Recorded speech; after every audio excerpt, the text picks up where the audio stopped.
হে সবি গাইস, তো তোমরা কেমন আছো? আশা করি ভালো আছো। আমি আলহামদুলিল্লাহ ভালো আছি গাইস। তো তোমাদের যদি জুন পোশাক দরকার পড়ে গাইস, আমাকে কমেন্ট বক্সে বলতে পারো।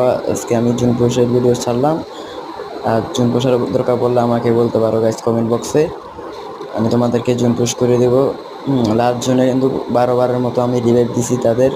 তোমরা ফুল ভিডিওটা দেখো, দেখার পরে বুঝবা আমি কেমন জুন পোশ দিই। সো ভিডিও দেখো আর মজা করো। লাইক অ্যান্ড সাবস্ক্রাইব করতে ভুলবা না কিন্তু গাইস। Okay, by.